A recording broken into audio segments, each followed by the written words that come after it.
തൻ്റെ അനന്തരാവകാശികൾക്ക് വേണ്ടി മാതാപിതാക്കൾ വിൽപത്രം എഴുതി വെച്ചിട്ടുണ്ടായിരുന്നു. ഇതിൽ കുറച്ച് ആൾക്കാരൊക്കെ വിദേശത്താണ്, അല്ലെങ്കിൽ ഒരാൾ വിദേശത്താണ്.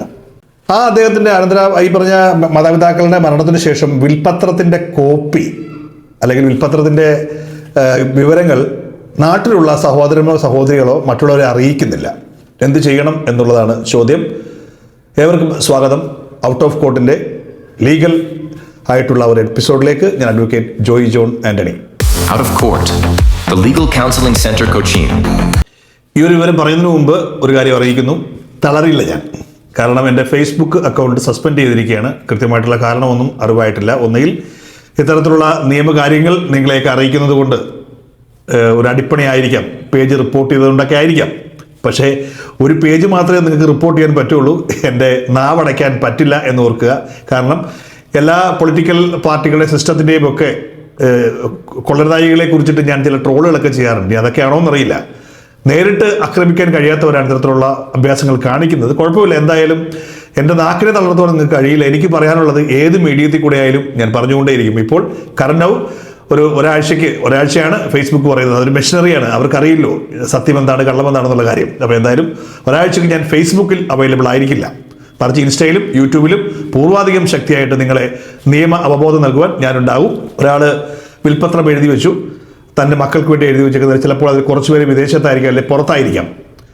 അദ്ദേഹത്തിൻ്റെ മരണത്തിന് ശേഷം ഇത് ലീഗൽ ഹെയർ സർട്ടിഫിക്കറ്റ് സംഘടിപ്പിച്ചുകൊണ്ട് വിൽപത്രത്തിൻ്റെ കോപ്പി എടുക്കുവാനായിട്ട് ഒരാൾ അവിടെ ചെല്ലുകയാണ്. കോപ്പി എടുക്കുന്നു, പക്ഷേ അത് മറ്റുള്ളവരെ അറിയിക്കുന്നില്ല.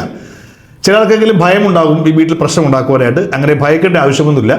നിങ്ങൾക്ക് അത്തരത്തിലുള്ള ഒരു വിൽപത്രം, നിങ്ങളുടെ മാതാപിതാക്കൾ എഴുതി വെച്ചിരിക്കുന്ന വിൽപത്രം അത് രജിസ്റ്റേർഡ് ആണെങ്കിൽ, നിങ്ങൾ ലീഗൽ ഹെയർ ആണെങ്കിൽ തീർച്ചയായിട്ടും ഉടൻ തന്നെ നാട്ടിലെത്തി ലീഗൽ ഹെയർ സർട്ടിഫിക്കറ്റും ഡെത്ത് സർട്ടിഫിക്കറ്റുമായിട്ട് കൺസേൺഡ് ആയിട്ടുള്ള സബ് രജിസ്ട്രാർ ഓഫീസിലെത്തി ആ വിൽപത്രത്തിൻ്റെ കോപ്പി ആവശ്യപ്പെടാം, ഒരു ആപ്ലിക്കേഷൻ കൊടുക്കാം. തീർച്ചയായിട്ടും അവരത് നൽകേണ്ടതാണ്, അവരുടെ ചുമതലയാണ്. ഇനിയിപ്പോൾ അങ്ങനെ അവർ തരില്ല എന്ന രീതിയിലാണ് പറയുന്നതെങ്കിൽ തീർച്ചയായിട്ടും നിങ്ങൾക്ക് ഇനിയിപ്പോൾ അതല്ലൊരു അൺരജിസ്റ്റേർഡ് ബില്ലാണ്, അതായത് രജിസ്ട്രാർ ഓഫീസ് വഴിയല്ലത് രജിസ്റ്റർ ചെയ്തിരിക്കുന്നത്, ഈ നാട്ടിലുള്ള മക്കളുടെ കയ്യിലാണ് അതിരിക്കുന്നത്. അവർ നിങ്ങളെ കാണിക്കുവാൻ ഒരു തരത്തിലും നടത്തുന്നില്ല. അങ്ങനെ ഉറപ്പുണ്ടെങ്കിൽ തീർച്ചയായിട്ടും നിങ്ങൾക്ക് കോടതി വഴി ആ വിൽപത്രത്തിനെ ആവശ്യപ്പെട്ടുകൊണ്ട് ക്വസ്റ്റ്യൻ ചെയ്യാം. അപ്പോൾ കോടതി വഴി തീർച്ചയായിട്ടും, കാരണം ഇത്തരത്തിലുള്ള അൺരജിസ്റ്റേർഡ് ആയിട്ടുള്ള ഒരു വിൽപത്രം പ്രൊബേറ്റ് ചെയ്ത് കിട്ടേണ്ടതാണ്. അപ്പോൾ വേണമെങ്കിൽ ഒരു കവിയൂടെ കൊടുത്തിട്ടേക്കാം. നാളെ എപ്പോഴെങ്കിലും ഇത് കോടതിയിലേക്ക് ഇതിൻ്റെ പ്രൊബേറ്റ് കഴിഞ്ഞ് എത്തുമ്പോൾ ഇദ്ദേഹം കൂടി അറിയാതെ തീരുമാനം എടുക്കരുത് എന്ന രീതിയിലുള്ള ഒരു പ്രൊവിഷനോടാണ് ഈ കവിയേറ്റ് എന്ന് പറഞ്ഞ ഓപ്ഷൻ. എന്തായാലും കോടതി വഴി നമുക്ക് അത്തരത്തിലുള്ള ഒരു അന്വേഷണം, ഈ ബിൽപത്രത്തിൻ്റെ ഒരു കോപ്പി നമുക്ക് കിട്ടണമെന്ന് പറഞ്ഞുകൊണ്ട് കൊടുക്കാവുന്നതാണ്.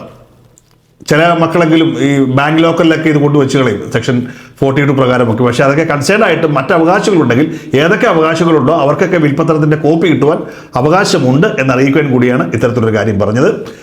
അപ്പോൾ ആലോചിച്ചുകൊണ്ടിരിക്കുക, നിങ്ങളുടെ വിൽപത്രം, നിങ്ങളുടെ മാതാപിതാക്കൾ നിങ്ങൾക്ക് എഴുതിയ വിൽപത്രം നിങ്ങളുടെ ശക്തനായിട്ടുള്ള വഴക്കാളിയായിട്ടുള്ള വില്ലായിട്ടുള്ള നിങ്ങളുടെ സഹോദരനോ സഹോദരിയോ നിങ്ങൾക്ക് അതിൻ്റെ കോപ്പി, നാട്ടിലുള്ള ആൾ നിങ്ങൾക്ക് കോപ്പി തരുന്നില്ല എന്നുണ്ടെങ്കിൽ ഒരു പ്രശ്നങ്ങളും വേണ്ട. കൺസേൺഡ് ആയിട്ടുള്ള ഈ പറഞ്ഞ രജിസ്ട്രാർ ഓഫീസിലെത്തി അതിൻ്റെ കോപ്പി നിങ്ങൾക്ക് മേടിക്കാവുന്നതാണ്. അതിനൊക്കെ കൂടിയാണ് സർക്കാർ അല്ലെങ്കിൽ ഹൈക്കോടതി പുതിയ ഒരു സംഭവം ഉണ്ടാക്കി വെച്ചിരിക്കുന്നത്. അതായത് ഇത് നിങ്ങളെ അറിയിക്കാതെ കൊണ്ട് മ്യൂട്ടേഷൻ നടത്താനൊന്നും പറ്റില്ല, പോക്കോരി ചെയ്യാനൊന്നും പറ്റില്ല. നിങ്ങളുടെ NOC ഉണ്ടെങ്കിൽ മാത്രമേ അതുവഴി നടക്കുകയുള്ളൂ. എന്തായാലും അത് അങ്ങനെയൊക്കെ ചിന്തിക്കുമ്പോൾ അത് നല്ല കാര്യം തന്നെയാണ്. അതായത് നിങ്ങൾ കൂടെ എഴുതിയിരിക്കുന്ന പ്രോപ്പർട്ടി അല്ലെങ്കിൽ മറ്റേ എഴുതിയിരിക്കുന്ന പ്രോപ്പർട്ടി നിങ്ങളെ അറിയിക്കാതെ കൊണ്ടുപോയി റവന്യൂ ഡിപ്പാർട്ട്മെന്റ് അല്ലെങ്കിൽ വില്ലേജ് ഓഫീസിൽ കൊണ്ടുപോയിട്ട് അത് പോക്കുവരവ് നടത്താൻ പറ്റില്ല. അപ്പോൾ എന്തായാലും ഇതുകൂടെ അറിഞ്ഞിരിക്കുക. Out of Court, the Legal Counseling Center, Cochin. Legal awareness make you more power.